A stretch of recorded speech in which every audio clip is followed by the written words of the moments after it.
Oui, c'est une semaine importante. On sait que on a raté le coach contre Reims, on a perdu des points contre Reims, on avait l'opportunité de remonter au classement. Donc oui, on sait que les matchs à venir, les 3 matchs à venir sont des matchs importants. Je crois que vous avez encore les cartes en main. En tout cas, que c'est pas perdu.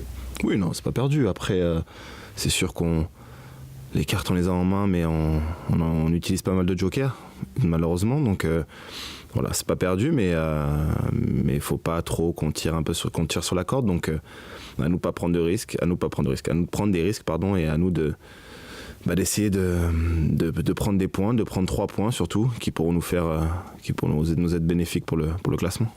Est-ce que tu as senti contre Reims justement que l'équipe se lâchait un peu plus, même s'il n'y a pas la réussite au bout, parce que vous perdez? Est-ce que c'est ce qu'on disait, ne plus jouer avec le frein à main, se lâcher? Oui, c'est vrai que contre Reims, on a énormément pressé, on a énormément joué dans le camp adverse, et ça nous est pas arrivé depuis pas mal de temps, et surtout dans l'envie et dans la façon de conquérir le terrain, on a été, oui, on s'est lâché, on s'est lâché aussi dans le jeu, on n'a pas eu de peur d'être en 1 contre 1 parfois derrière, donc oui, ça c'est ce qu'on peut retirer de ce match-là malgré le résultat. C'est une nouvelle demande ou ça a toujours existé, ça? Non, ça a toujours existé. Maintenant, je pense qu'on est bon quand on fait ça, on s'en rend compte, et c'est vrai que le fait de voir, même si comme je dis, on n'a pas le résultat au bout, mais de voir l'envie qu'on a sur le terrain et surtout même le plaisir qu'on a eu à défendre ou qu'on a eu à aller chercher l'adversaire, on se rend compte que c'est la chose à faire. Il y a beaucoup de centres, mais peu aboutissent. Quoi dire là-dessus? C'est parfois le centreur, parfois les déplacements des attaquants. Voilà, on peut blâmer personne par rapport à ça. C'est juste que c'est des choses qu'on doit travailler, qu'on a travaillé cette semaine et qu'on doit encore travailler tout simplement. Est-ce que c'est pas trop prévisible dans le sens où souvent vous centrez avant la surface de réparation et les défenseurs ils attendent tranquille, on pousse peut-être pas suffisamment les actions jusqu'au bout pour le retrait? Oui, on peut pousser jusqu'au bout pour le retrait, on peut même centrer en dehors de la surface si on a certains déplacements qui aident, certains sacrifices au niveau des déplacements qui peuvent attirer un défenseur au premier poteau et ouvrir dans le dos tout simplement. Après c'est aussi nos centres qui forcément parfois ne passent pas le premier défenseur, c'est des choses comme ça qu'il faut qu'on rectifie. Est-ce qu'il n'y a pas un danger justement comme il y aura peut-être Tchèque et Guillaume de systématiser ces centres, de passer sur les côtés, que ça devienne stéréotypé un petit peu de jouer long sur eux? Non, je pense que d'avoir 2 joueurs comme ça, c'est un atout, pas un danger.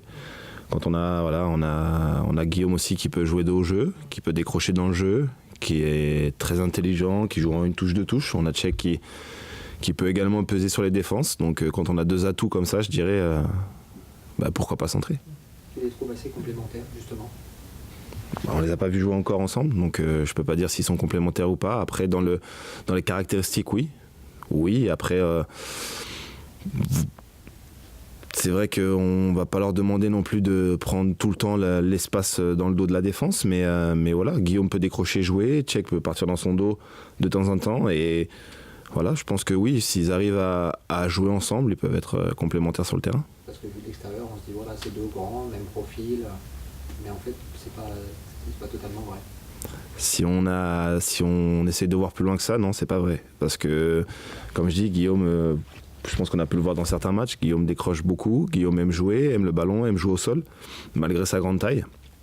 Et se débrouille se débrouille très bien dans tout ce qui est remise, jeu dos au but. Donc, et Tchèque est un peu moins dans ce registre-là. Tchèque est beaucoup plus dans les centres, dans peser dans les défenses, et essayer de partir dans le dos de temps en temps. Donc voilà, je pense que si on cherche un peu plus loin, ce n'est pas que de grands attaquants. Dans l'esprit, ce qu'il faut refaire, c'est le match de Saint-Etienne? Je pense que oui.